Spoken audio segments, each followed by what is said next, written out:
Happy Tuesday, everybody. I hope you had a great long weekend. Usually, this weekend has everyone spending time noting the important contributions of Martin Luther King Jr., and I hope you were able to do that. There was obviously a lot going on also in the last 48 to 72 hours or so. So, we did see a ceasefire in Israel, as well as three of our beloved hostages returned. We also witnessed as a country and the world the inauguration of another U.S. president. I happen to be here in London today on our way to Israel to see my boys, and it's interesting to hear another country's take on this. I can only imagine what I'll hear in Israel. Stay tuned. Well, not really. You know, I don't go there in these videos. But as we do this time every week, usually on Mondays, but let's recap last week's market action. Let's preview the coming week. Today is Tuesday, January 21st, 2025, and this is your special Tuesday market update video. On Monday, stocks rebounded modestly by the end of the day. Early losses stemmed from rising treasury yields and new U.S. restrictions on AI chip exports. However, stabilization in the bond market and a mixed New York Fed consumer survey, which showed a decline in 5-year inflation expectations to 2.7%, was enough to support a late-day rally. Dow was up just over 0.75%, S&P up less than 0.25%, the Nasdaq was down just a few ticks.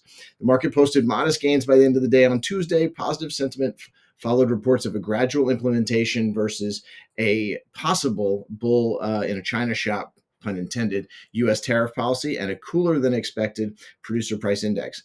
Now, that which showed a monthly increase of 0.2%. These factors eased fears of resurgent inflation. Recall the PPI was one of the two main points we were watching on Fed Watch for this week. And for Inflation Watch, Dow was up 0.5%, S&P up 0.1%, and the Nasdaq was up 1/3%.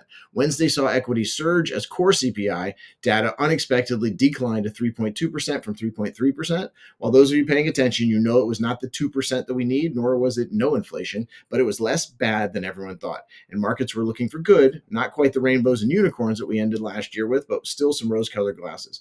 Low inflation readings alleviated concerns about aggressive Fed policy, and that drove Treasury yields lower. Strong earnings from major banks and reports of potential ceasefire between Israel and Hamas further fueled optimism. The Dow was up almost 1 2/3%, S&P up almost 2%, and the Nasdaq up 2 1/3%. On Thursday, markets pulled back slightly after digesting Wednesday's rally. I mentioned to you last week that I was watching for retail sales, and they rose 0.4% in December, slightly missing expectations, but showing resilience. Jobless claims remained low, and dovish comments from Fed Governor Waller hinted at a potential Q1 rate cut, helping limit losses. The Dow was down less than 1/4%, S&P down about 1/4%, and the Nasdaq was down about 0.5%.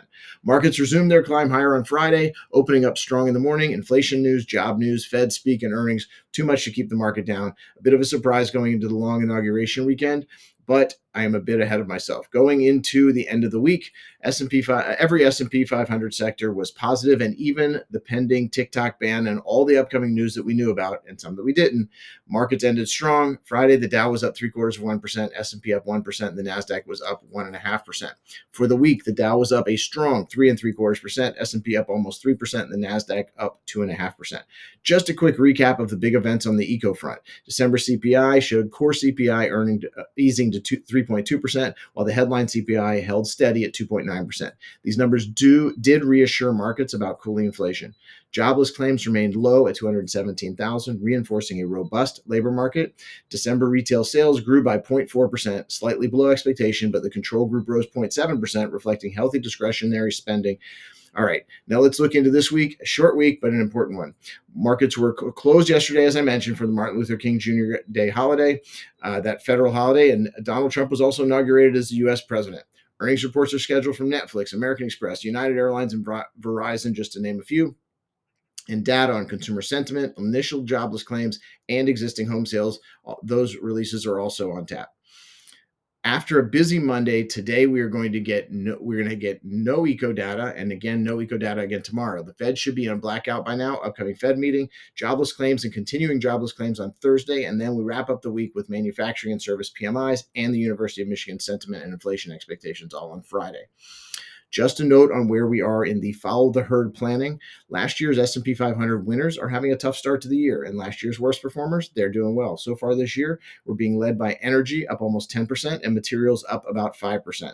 Bottom of the list is information technology up almost 37% last year, down slightly so far this year. We're going to see if markets follow last year, or we're going to get new leadership. I have to say, we'll see what comes of this week. I really think it will be about what the first few days of the new Trump administration look like.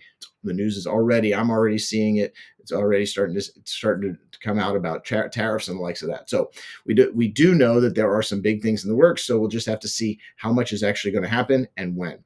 I remain convinced that this market is priced for perfection. So while the momentum is with the bulls, they also have the burden of proof.